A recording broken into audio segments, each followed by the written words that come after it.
दुनिया में जहां एक तरफ टेक्नोलॉजी और मैकेनाइजेशन है, तो दूसरी तरफ यूनिकनेस और ऑथेंटिसिटी की डिमांड भी है और दोनों के साथ रहने के लिए पर्याप्त जगह भी है।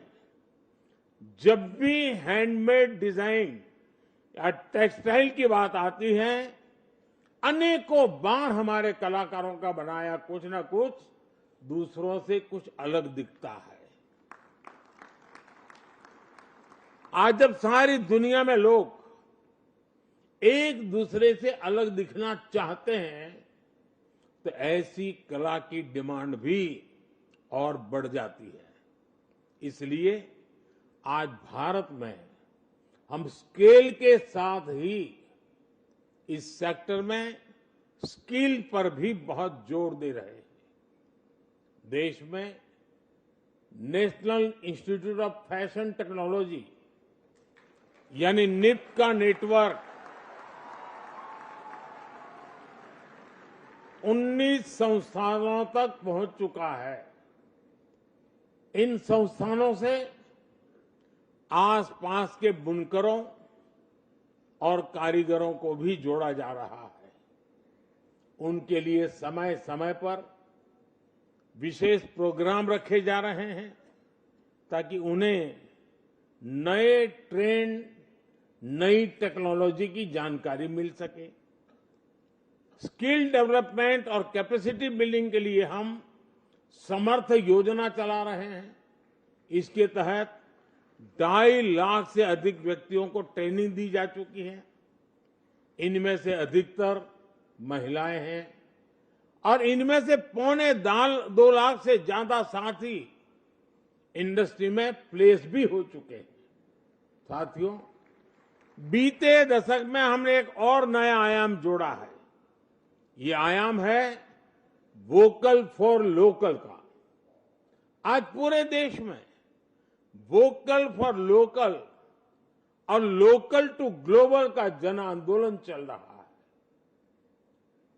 आप सब तो अच्छी तरह जानते हैं कि छोटे छोटे बुनकरों, छोटे छोटे कारीगरों, लघु और कुटीर उद्योगों के पास राष्ट्रीय स्तर पर एडवर्टाइजमेंट के लिए, मार्केटिंग के लिए बजट नहीं होता है और हो भी नहीं सकता है। इसलिए इनका प्रचारक आप करें या न करें, मोदी कर रहा है।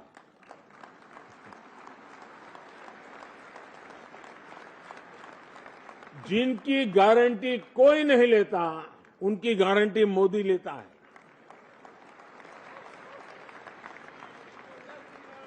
हमारे इन साथियों के लिए भी सरकार देश भर में एग्जीबिशन से जुड़ी व्यवस्थाएं बना रही है। साथियों, एक स्थिर और दूरगामी नीतियां बनाने वाली सरकार का सकारात्मक प्रभाव इस सेक्टर की ग्रोथ पर साफ देखा जा सकता है। 2014 में भारत के टेक्सटाइल मार्केट का वैल्यूएशन 7 लाख करोड़ रुपए से भी कम था।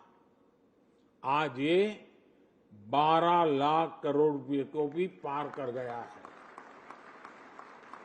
पिछले 10 साल में Bharat yarn production, fabric production और एपरल प्रोडक्शन तीनों में ही 25% की बढ़ोतरी हुई है।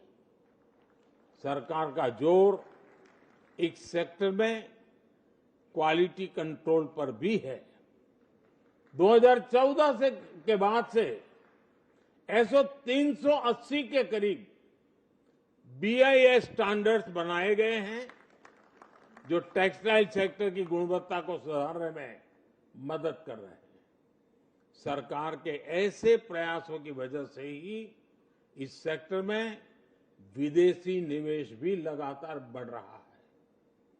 2014 के पहले के 10 वर्ष में जितना FDI आया था, उससे लगभग 2 गुना FDI इस सेक्टर में हमारी सरकार के 10 साल में आया है।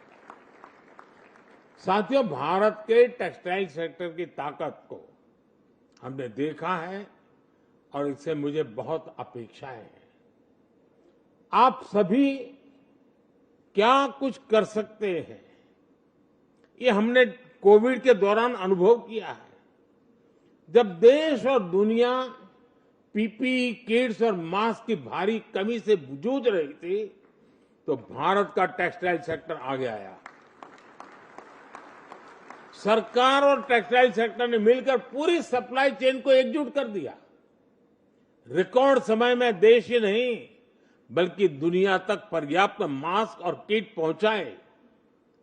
मुझे विश्वास है कि हम भारत को ग्लोबल एक्सपोर्ट हब बनाने के अपने लक्ष्य को जल्द से जल्द हासिल कर सकते हैं। आपको जो भी सहयोग चाहिए, सरकार आपकी पूरी मदद। मध्य प्रदेश और छत्तीसगढ़ दोनों ही महत्वपूर्ण राज्य हैं, जो भारतीय राजनीति, सामाजिक और आर्थिक दृष्टि से महत्वपूर्ण भूमिका निभाते हैं। इन राज्यों के विशेष समाचार और घटनाक्रमों की सटीक और ताज़ा रिपोर्टिंग के लिए न्यूज़ स्टार एक प्रमुख स्रोत के रूप में सामने आता है। न्यूज़ स्टार आपको मध्य प्रदेश और छत्तीसगढ़ की सभी ताज़ा खबरों से अपडेट रखें।